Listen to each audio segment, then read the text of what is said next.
So can I tell you, I had a really good conversation with Trayce last night, and it was interesting because I asked him, maybe I shouldn't have, but I asked him the right way of like, why all of a sudden have you played like a man possessed this year? Because the knock on Trayce, as we know, is like kind of soft in the past, didn't play hard all the time. And luckily he wasn't offended and didn't try to punch me, first of all. But he had a great answer. And I think one of the things he went to in his answer was when he was hurt this year, his back was hurt for a while. And he said he wasn't able to rely on his athleticism, and it kind of changed the way he played. He played harder, number one, because again, he wasn't able to rely on, and he played smarter. And he said that's part of the reason why he became a better passer. You know, again, he wasn't able to do some of those same things. And man, like that's the difference between Indiana and Purdue to me, right? Neither one, Greg, we talked about this at the Big Ten tournament a little bit, is neither one have great shooters, but Trayce gets dudes wide open, uncontested shots all the time. He can bring the ball up off the glass, push it, and he just, like Zach Edey, when he got doubled or tripled, yeah, he would kick it out, and that's fine. Trayce gets guys like easy buckets, easy layups.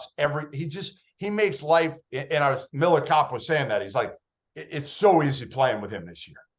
So I like Indiana in this game. I really do. I think Jalen Hood-Schifino is going to have a big game here, and then we're going to get the matchup of Indiana against Kelvin Sampson in Houston. Ooh, please sign me up for that.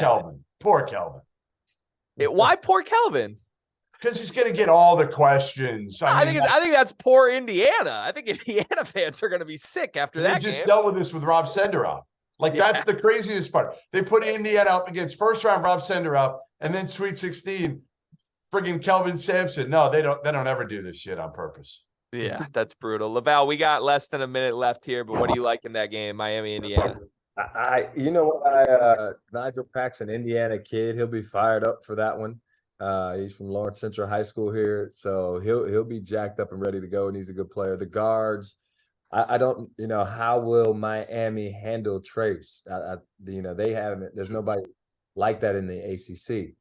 Today's episode is brought to you by Underdog Fantasy, the easiest place to play college basketball pick'em, where you can get a little extra sweat during March Madness and win real cash prizes simply by picking player stats in this weekend's games. In pick'em, all you do is predict whether a player will go higher or lower on Underdog's projected totals, whether that's points, rebounds, whatever. For example, if you're like me and you think Zach Edey is going to go nuts in this tournament, pick higher on his points projection, add up to 4 more picks, and if you hit them all, you can win 20 times your money on a single game.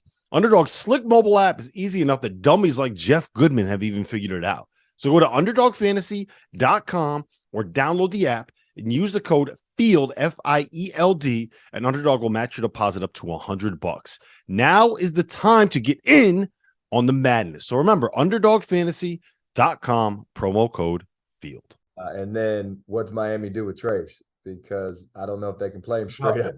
Nothing. You know what you do with Trayce? You have to give him his 25, 15, and 5. Yeah, I was gonna say, I think ultimately he's shown in the Purdue game at Purdue that he could play the background. Yes. And let, Hood-Schifino, or if they were double teaming, he had 7 assists in that game. And so that was a mature game for him. I think a huge growth step for him and for their team.